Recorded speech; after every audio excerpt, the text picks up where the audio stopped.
Tax से जुड़ी हर उलझनों को दूर करने के लिए लेकर हम हाजिर हैं आपका पसंदीदा शो टैक्स गुरु, जहां हम नियमों के दायरे में रहकर टैक्स बचाने के एक से बढ़कर एक तरीके आपको बताते हैं।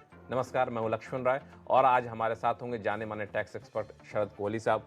कोहली साहब आपके सवालों का जवाब तो देंगे ही, और कोहली साहब इनकम टैक्स के कुछ सेक्शन में कुछ रहस्यमय बातें निकाल कर लाए हैं जो आपके हमारे लिए बड़े काम की है, तो इन पर भी हम चर्चा करेंगे। इसलिए सबसे पहले आपको बता दूं कि इस शो में क्या कुछ खास रहने वाला है। अगर आप कर रहे हैं मून लाइटिंग तो कैसे बनेगी इनकम टैक्स की देनदारी, प्रॉपर्टी बेचकर हुए कैपिटल गेन को बचाने के नायाब तरीके, और साथ ही दूर करेंगे जीएसटी की देनदारी और इंपोर्ट एक्सपोर्ट कोड को लेकर चल रही उलझने। इन सारे मुद्दों पर बातचीत करेंगे, लेकिन जैसा कि आपको शो के शुरुआत में मैंने कहा था कि एक रहस्यमय बातें निकाल कर लाए हैं हमारे टैक्स एक्सपर्ट, जो इनका अपना रिसर्च है, जो कि काफ़ी लंबा चौड़ा इनका अनुभव भी रहा है और अलग अलग ट्रिब्यूनल में जाते रहते हैं। और वो मामला है प्रॉपर्टी बेचने को लेकर के, प्रॉपर्टी खरीदने को लेकर के, जो कैपिटल गेन आपका बनता है। हर कोई पूछता रहता है कैपिटल गेन कैसे बचाएं, कैसे वहाँ पे सेट ऑफ कर सकते हैं, क्या कर सकते हैं। लेकिन आज हम आपको बताने वाले कुछ ऐसे तरीके जो आपको सीधे नज़रों से सेक्शन में इनकम टैक्स के सेक्शन में प्रावधान में दिखेगा नहीं, लेकिन वो बातें छुपी हुई हैं। तो कोहली साहब, वो रहस्यमयी बातें हैं क्या?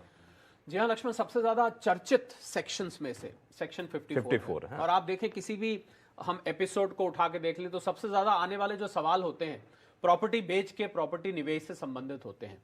बस वही ये रहस्य छुपे हुए हैं। और सेक्शन 54 हम सब जानते हैं, आप रेजिडेंशियल हाउस बेचते हैं और रेजिडेंशियल हाउस खरीदते हैं तो उससे संबंधित आपको long term capital gains tax से एग्जेम्पशन मिलती है।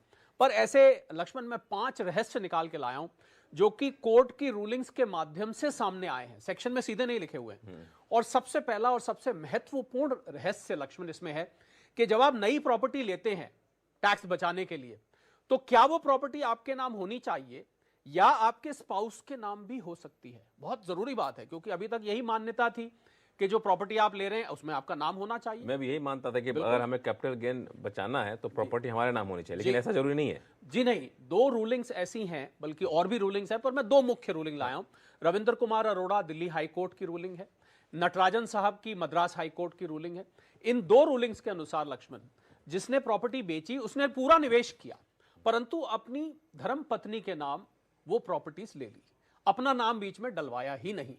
फिर भी कोर्ट ने यह आदेश दिया कि पूरा का पूरा सेक्शन 54 का बेनिफिट उस व्यक्ति को दिया जाएगा जिसने निवेश किया, क्योंकि लॉ की इंटेंशन है कि आपने निवेश करना है। लॉ की यह इंटेंशन नहीं कि आपके नाम वो प्रॉपर्टी होनी चाहिए। निवेश किया और वो बेनिफिट। ये जरूरी नहीं कि धर्म पत्नी जो है आप पर निर्भर हो या ना हो। जी नहीं, बिल्कुल। उन्होंने कहा कि आपने निवेश आपने किया है, आपका पैसा गया है, बस सेक्शन 54 के लिए ये काफी है। और बहुत ही काम की बात है, अगर आप भी कैपिटल गेन बचाना चाहते हैं तो बहुत ही बेहतरीन तरीका इन्होंने बताया कि प्रॉपर्टी आपके नाम हो ये जरूरी नहीं है, आप अपने स्पाउस के नाम पे ही प्रॉपर्टी खरीद करके आप अपना टैक्स बचा सकते हैं। एक मुद्दा कई बार हमारे दर्शक पूछते हैं कोहली साहब, वो होता है कि एसएससी के कई बार असामयिक मृत्यु हो जाती है, तो ऐसे केस में कैसे कैपिटल गेन की देनदारी बनती है? तो इसमें रहस्य में कुछ ऐसी बातें छुपी हुई हैं क्या? जी हाँ, 2 ऐसे मुद्दे मिले जो कि देहांत से संबंधित है, जब एसएससी नहीं रहते इस दुनिया में।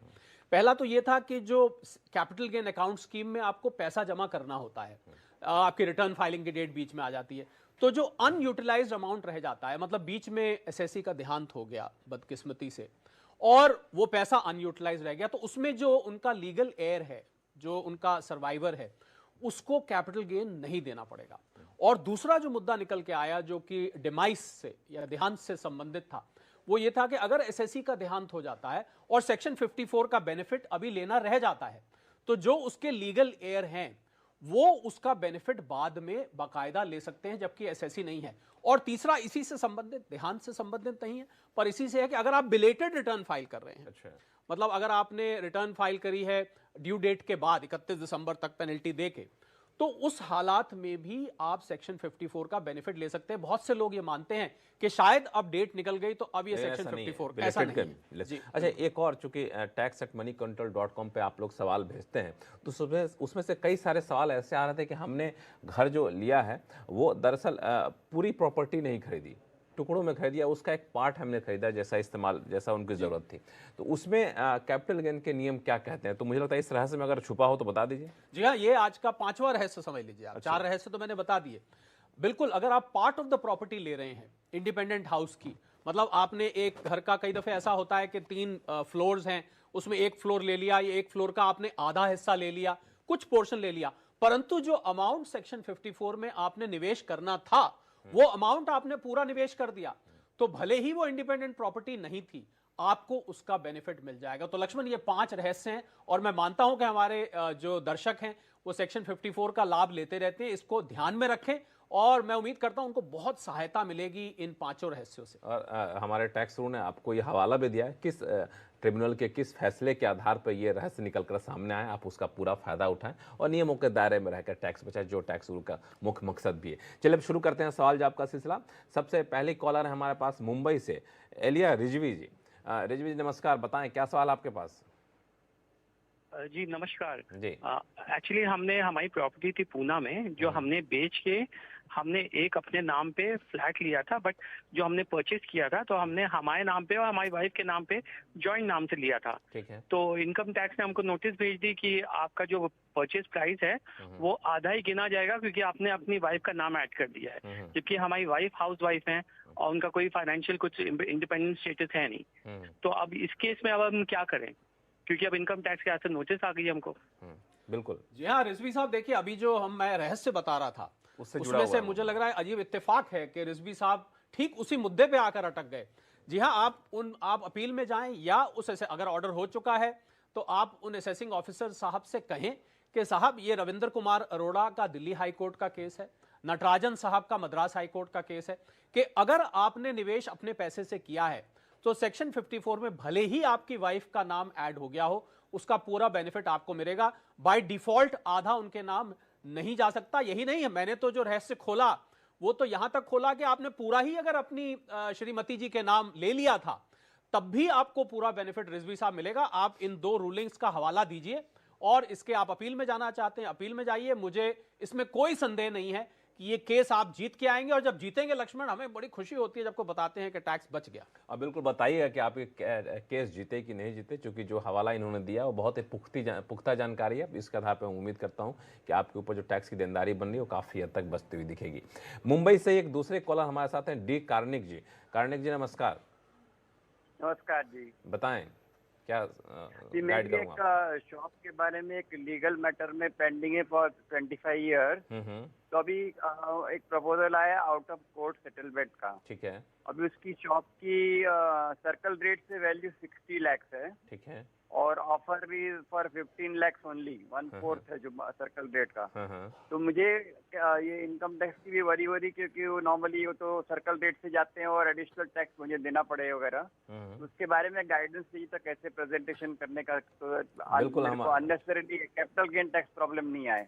बिल्कुल हमारे साथ टैक्स गुरु हैं कोहली साहब। अभी हम लोग कैपिटल गेन की ही बात कर रहे थे, उसको बचाने के रहस्य बताए इन्होंने। अब आपकी समस्या का भी समाधान करें कोहली साहब। जी हाँ कार्निक साहब, देखिए एक हैदराबाद का लक्ष्मण केस था, अरुणा कमूरी, मुझे याद है हैदराबाद का केस आप है। इतने सारे केस याद कर लेते हैं। अब क्या करें, जब आप सारा दिन इनका जाप करते रहेंगे तो अपने आप याद हो जाते हैं।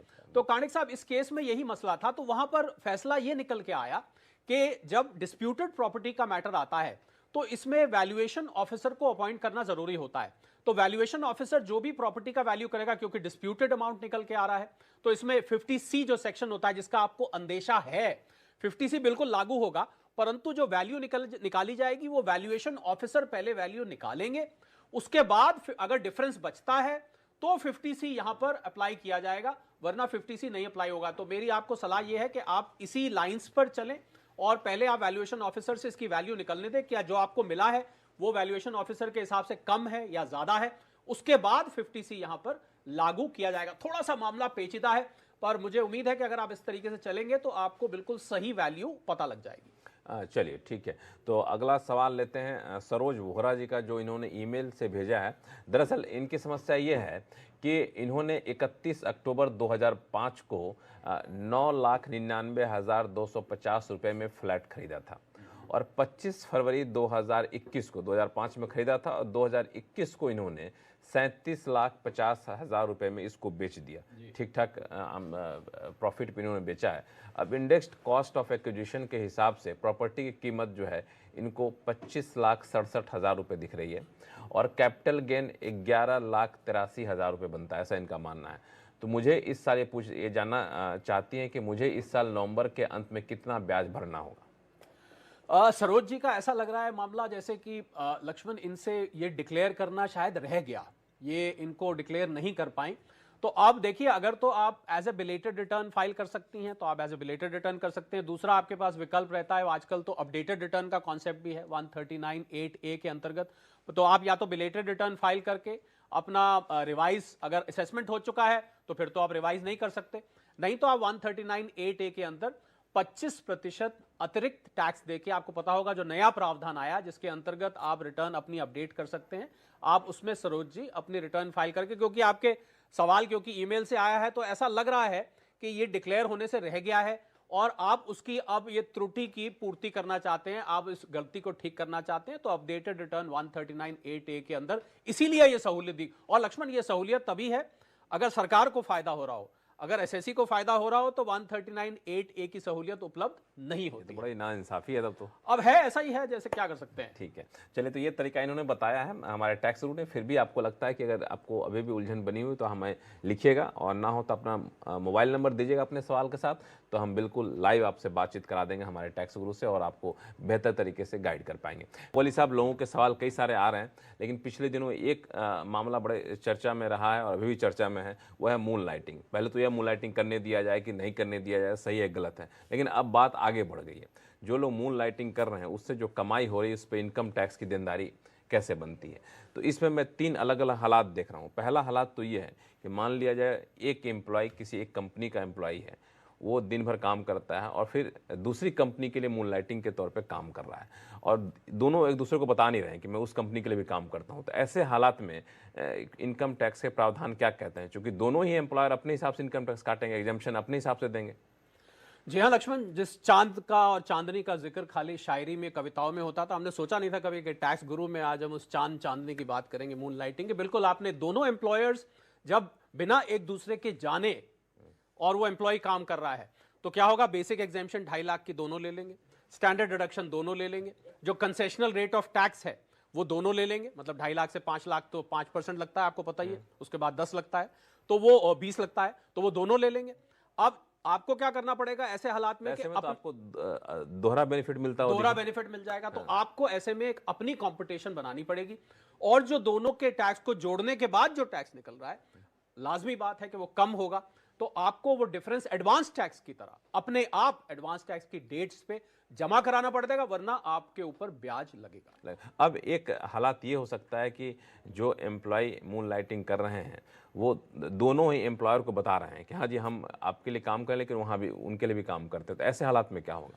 जी हाँ, अगर ऐसी ईमानदारी है तो ऐसे में तो फिर जो दूसरा एम्प्लॉयर होगा वो पहले एम्प्लॉयर द्वारा दिए गए exemptions, basic exemption, tax deductions को अकाउंट फॉर कर लेगा, और फिर आपका जो फाइनल टैक्स दूसरा वाला काटेगा, यानी बाद में जो काटेगा, वो अपने आप उस सारी एडजस्टमेंट को कर लेगा, यानी फालतू काटना है, कम काटना है, वो अपने आप एडजस्टमेंट कर लेगा। अब तीसरा हालात ये है कि मान लिया किसी के हम एम्प्लॉयर हैं, फुल टाइम एम्प्लॉयर हैं, वो इनकम टैक्स के हिसाब से एग्जम्पशन दे रहे हैं, हमारे इनकम टैक्स काट रहे हैं, और दूसरे के साथ हमने कॉन्ट्रैक्ट कर लिया है, कॉन्ट्रैक्चुअल बेसिस पे काम करें, तो वहां भी यही नियम लागू होगा कि नहीं? जी हाँ, अगर कॉन्ट्रैक्चुअल इनकम आ रही है या कंसल्टेंसी इनकम आ रही है लक्ष्मण, तो 194C का क्लॉज है, 194J का क्लॉज है कंसल्टेंसी में, C का कॉन्ट्रैक्ट में है, तो उस हालात में वो आपकी फिर इनकम फ्रॉम बिजनेस प्रोफेशन मानी जाएगी।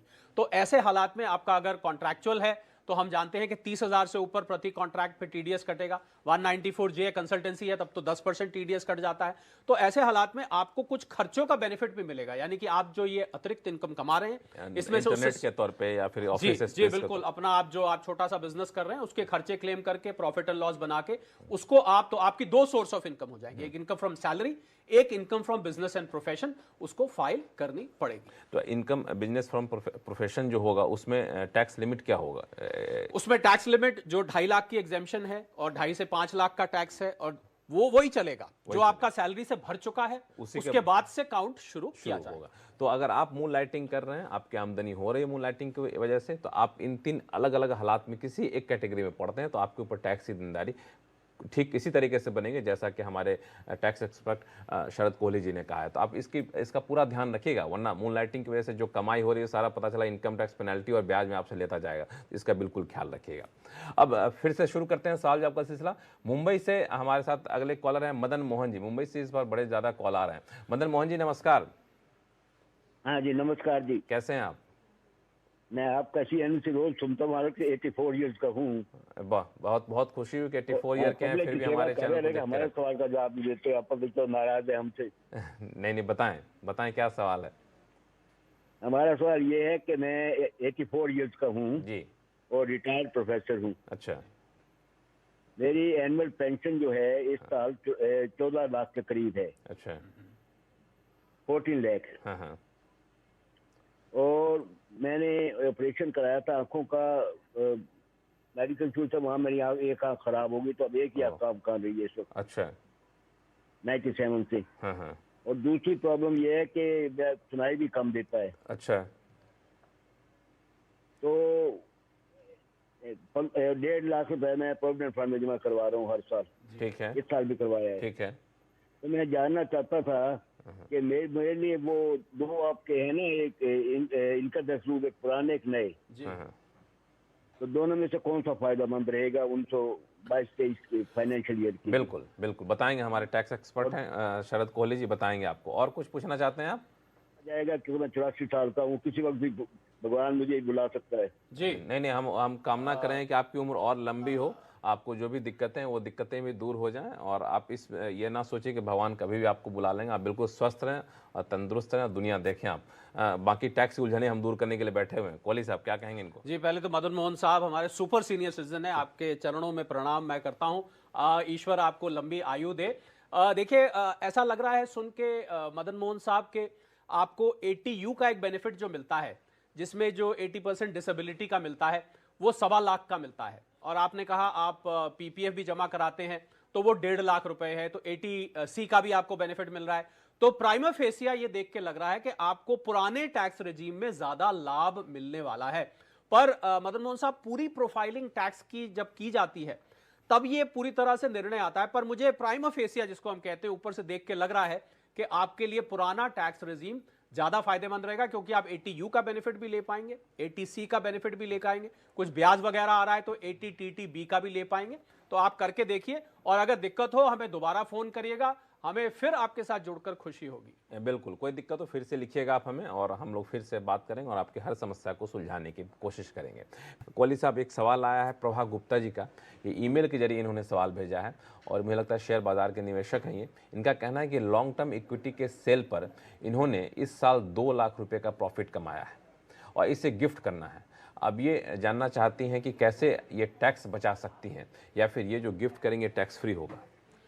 देखिए, गिफ्ट अगर आप रिलेटिव्स में कर रहे हैं, इनको मैं उम्मीद करता हूं ये कार्यक्रम को देख रही होंगी, तो आप रिलेटिव सेक्शन 56(2) के अंतर्गत जो रिलेटिव्स की डेफिनेशन दी हुई है, जिसमें हम कई दफे जिक्र करते हैं लक्ष्मण, माता पिता, सास ससुर, दादा दादी, मामा मामी, चाचा चाची, कजन वगैरह वगैरह बहुत सारे लोग आते हैं, तो उसमें आप गिफ्ट कर रही हैं तो गिफ्ट पर, लेने वाले पर, देने वाले पर कोई टैक्स नहीं है। बाकी जो आपने प्रॉफिट कमाया है स्टॉक मार्केट से, ट्रेडिंग के जरिए कमाया है, तो इनकम फॉर बिजनेस प्रोफेशन में जाएगा।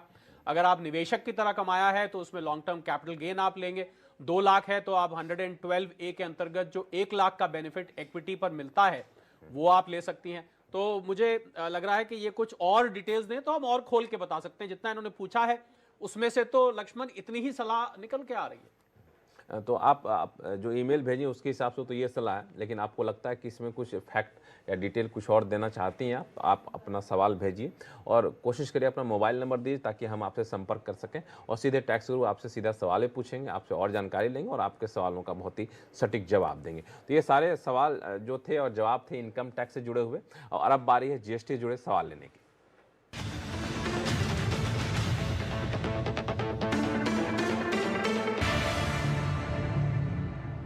GST के तहत चलते हैं अब हरियाणा, जहां से हिसार से चिराग सिंघल साहब हमारे साथ फोन लाइन पर जुड़ चुके हैं।